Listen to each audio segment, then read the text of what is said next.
1.5 centuries, men who represent the British monarchy in Hong Kong have had to cope with the demands of a growing population, the ups and downs of Chinese politics, as well as instructions from London. The early governors were all colonial cadets, most of them with experience from other Asian colonies of the British Empire.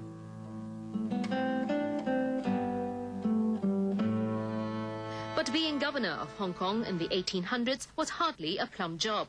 From London, that outpost in the southern tip of China was nothing but a burden. Captain Charles Elliot, the Scotsman who seized Hong Kong for Britain during the Opium War, was thought to have struck a raw deal for his country.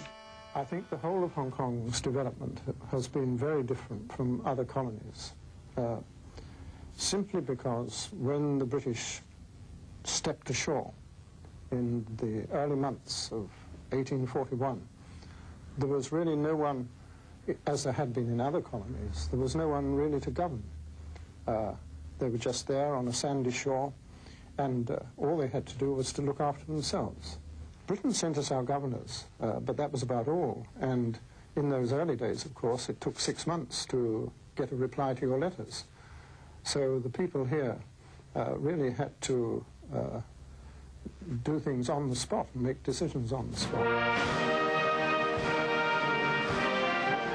Governor Sir Henry Pottinger basked in the glory of having sealed the Treaty of Nanking, which ceded Hong Kong Island to Britain in perpetuity.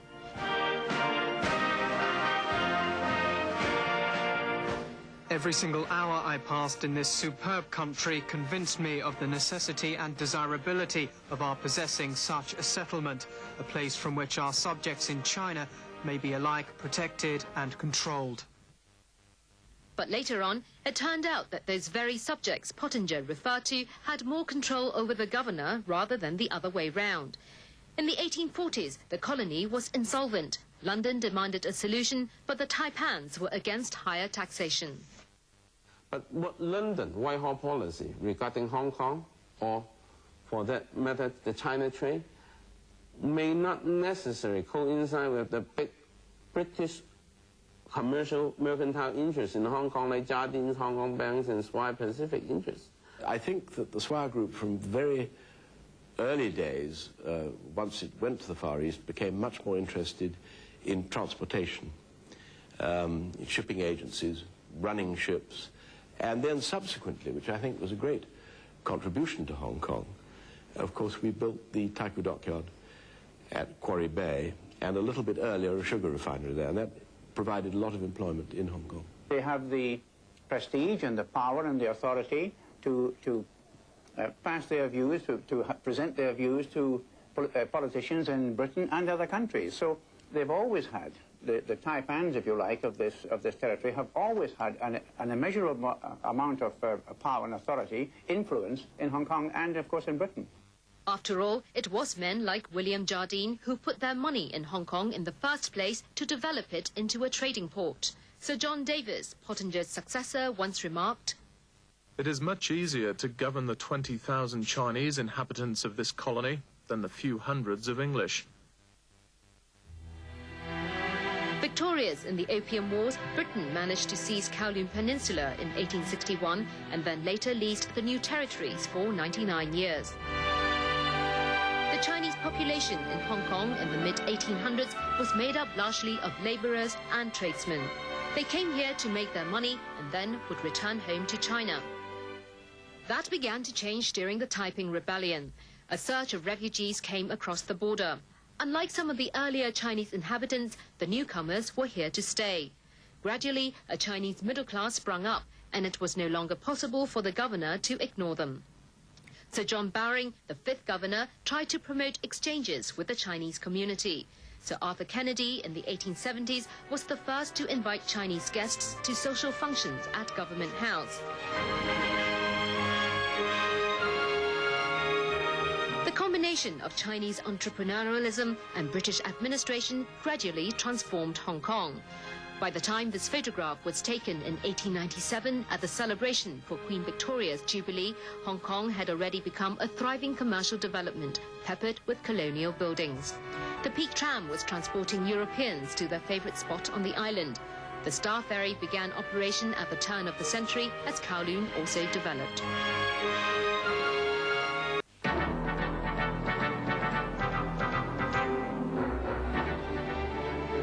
When Sir Matthew Nathan arrived as governor in 1904, he found there was no less than 44 million Hong Kong dollars worth of silver coins in circulation. With a booming economy, the government then tried to clean up the colony's social image. The 14th governor, Lord Lugard, tried to ban the very stuff Hong Kong was built on, opium. But with prosperity came class distinction and racial tension. Sir Henry May, who took on the governorship in 1912, narrowly escaped an assassination attempt on arrival. He then passed laws to make the peak exclusive to Europeans. May was a very interesting category. He was the so-called police state governor because he was commissioner or chieftain of Hong Kong police before he became governor. So he relied on what I would call the heavy stick, not the carrot, of the law and order approach.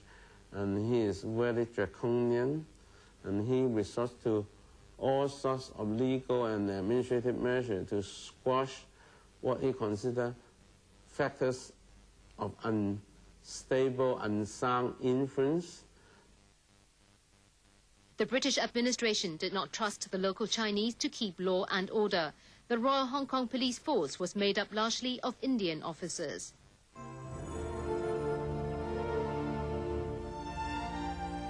But reaction from the local Chinese community was mild. All along, the government had left the Hong Kong Chinese to live their separate lives. Sir Cecil Clementi, governor in the late 1920s and a fluent Chinese speaker, once said, Although in daily contact with each other, the two communities nevertheless move in different worlds, neither having any real comprehension of the mode of life of the other.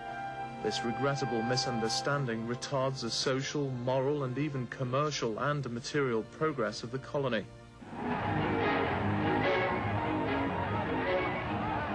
During Clementi's governorship, trouble was already brewing in China. The Kuomintang, led by Chiang Kai-shek, and the Communists, led by Mao Zedong, were vying for power. There was increasing threat of a Japanese invasion of a divided China. Again, tens of thousands of people took refuge in Hong Kong. At that point, the Hong Kong civil service was manned largely by expatriate officers brought in from Britain. They tried to set this course in administration to cover an empire on which the sun never set. We were taught about all sorts of history of colonial development and empire history. 你住可能住灣仔，你冇薪金津貼，你手下嗰個外國人咧就住山頂，咁啊同時好多歧視嘅嘢。The growing size and therefore influence of the Chinese community triggered the government to consider localization.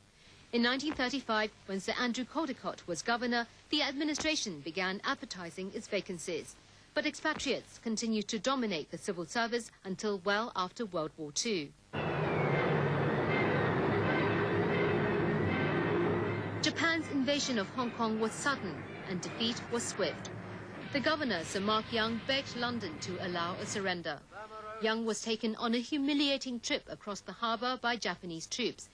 He signed the surrender agreement in the basement of the Peninsula Hotel and was then held in the hotel before being taken to a camp in Manchuria. Mark Young had been, I say, badly treated by the Japanese. He and two others, the governor of Singapore and a senior soldier from the Philippines, an American, they were taken around China by the Japanese in cages, in bamboo cages, and often in the depth of winter, to show them that they had captured so many of these people. During the 3 years and 8 months of Japanese occupation, Japan sent 2 military governors, Rensuke Isogai and Hisakazu Tanaka. The task to turn Hong Kong into a Japanese territory. The methods were harsh, as Lieutenant General Isogai put it. Those who transgress the path of right and do not keep within their right places, I will deal with according to military law. Often that would mean being beheaded. The Japanese tried to wipe out any trace of a British Hong Kong. Having interned thousands of British people into camps, the statue of Queen Victoria was removed. The Peninsula Hotel became the Tower. Upper Albert Road was renamed Nakataisho Dori. School children in Hong Kong had to learn Japanese and were taught gratitude and loyalty to the Emperor of Japan. Ironically, one of the few reminders of Japanese rule in Hong Kong is the official residence of the governor. A Japanese-style tower was added to the original house. When the Union Jack was raised over Government House again after the war, the British governor was brought back wearing the same suit he had on when he was taken hostage by the Japanese. I think that Mark Young obviously was affected by all this. But the one thing he wasn't affected by was mentally. He's in a bad physical state. He just stayed 1 year. Victory celebrations in Hong Kong have been going on ever since the Japanese surrender. The local Chinese contribution to the war effort could not be ignored. The racist law of excluding Chinese people from the peak was revoked. The Hong Kong Club opened its doors to Chinese people. In his arrival speech back in Hong Kong, Sir Mark Young promised that the Hong Kong Chinese would have fuller participation in the management of Hong Kong affairs.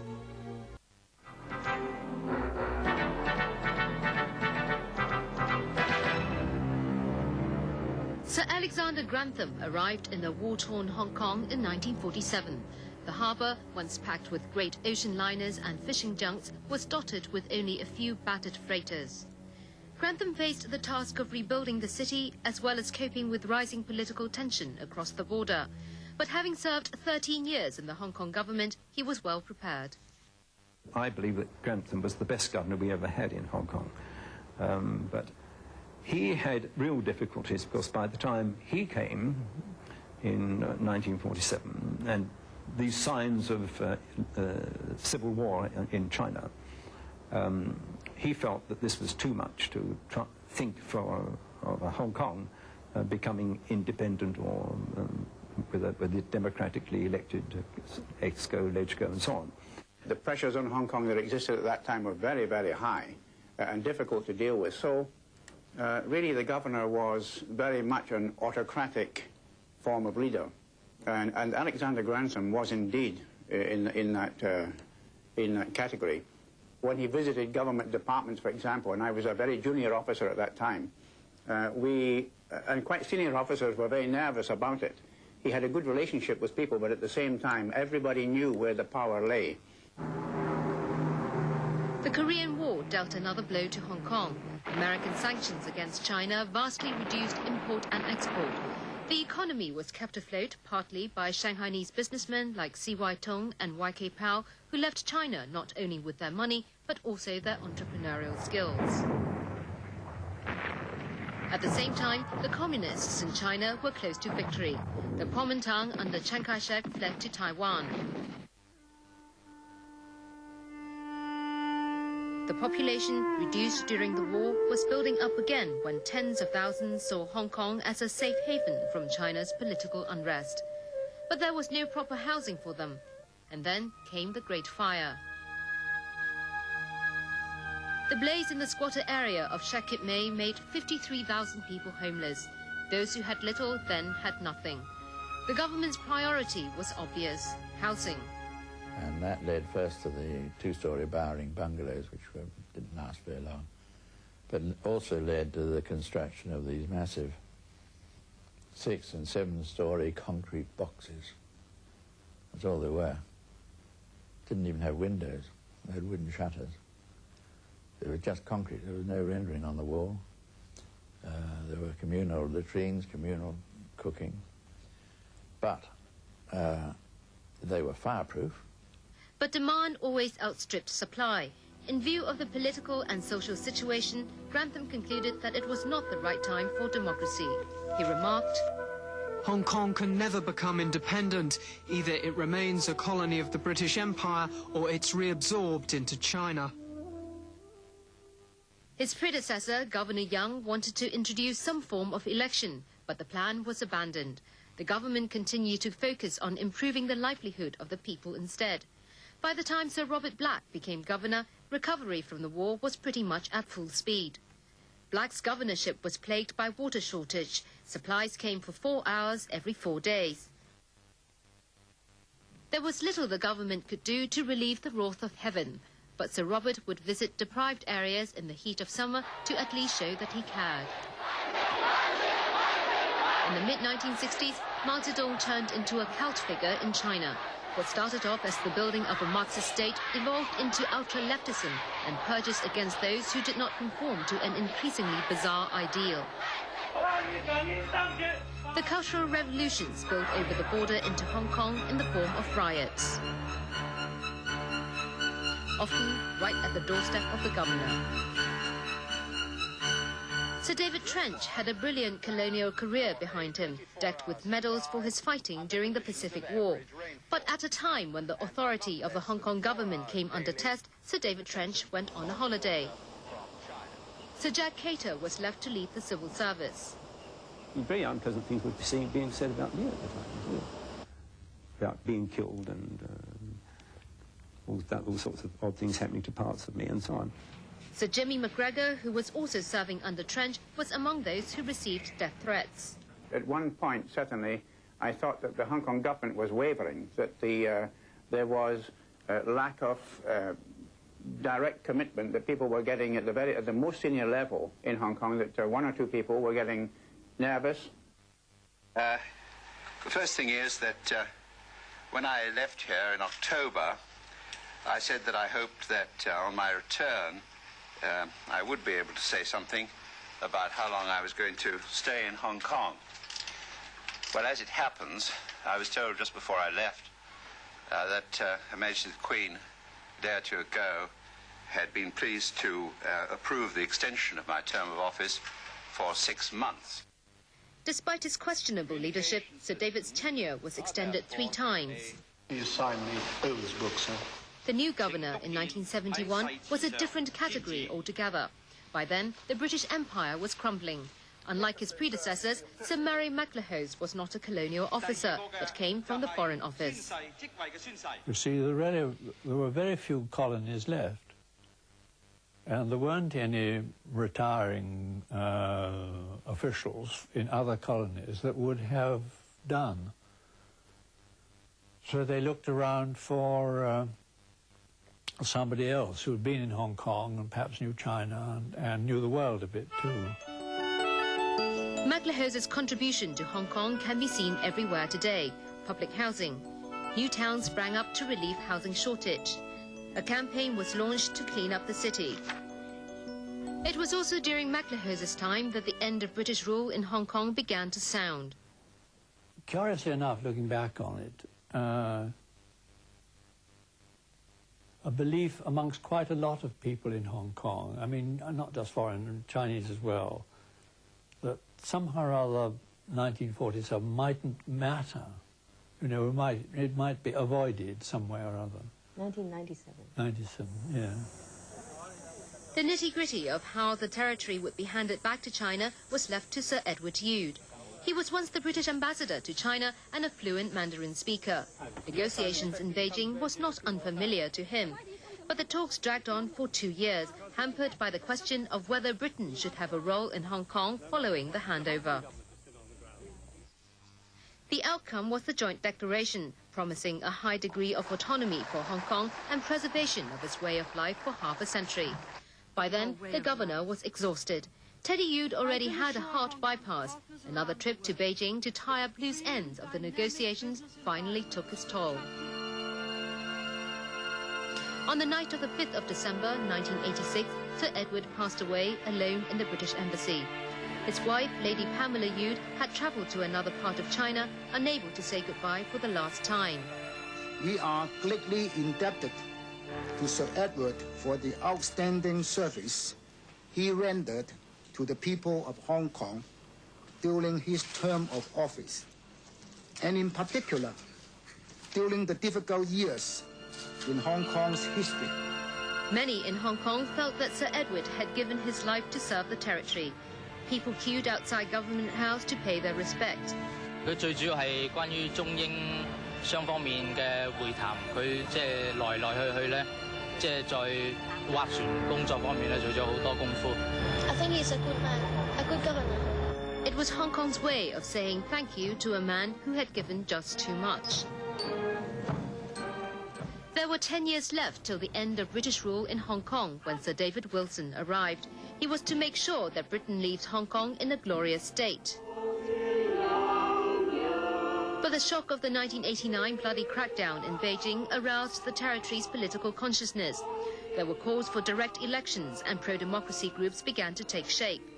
Beijing was worried that Hong Kong could turn into a breeding ground for a full-scale democracy movement. At the same time, Britain refused to give British citizenship to 6 million people in Hong Kong who feared for their future. A tough job for Wilson was made worse. The airport project at Chek Lap Kok was supposed to be a morale booster for Hong Kong, which otherwise faced an uncertain future. But the project was bogged down by arguments over financing between Britain and China. The governor, an academic and a Sinophile at heart, was criticised for not speaking up for Hong Kong. The attempts by many governors, but particularly David Wilson, to assuage these feelings and to improve the atmosphere between Britain and China, many people think that David Wilson paid a price. When the 28th and last British governor, Chris Patten, took over, relationship with China sank to an all-time low. Sir Percy Craddock, who once served as British ambassador to China, explains why a politician was appointed governor. The thinking behind it was that in the last years of Hong Kong, it would increase public confidence if there was a politician, a charismatic figure there who would help to smooth the way through. The governor's aim was to ensure a dignified withdrawal for Britain. Tonight, the task is completed. 28 men have served Hong Kong in the name of the British monarch. 他这个怀柔统治，他能给，就是说，虽然自由很多，但是不民主。他采取一种经营政治那些做法，应该是都是比较成功。 There was war and there was peace. There was death and there was revival. There were arguments and then harmony. With them and the hard-working Chinese population, Hong Kong has transformed from a barren rock to a prosperous city.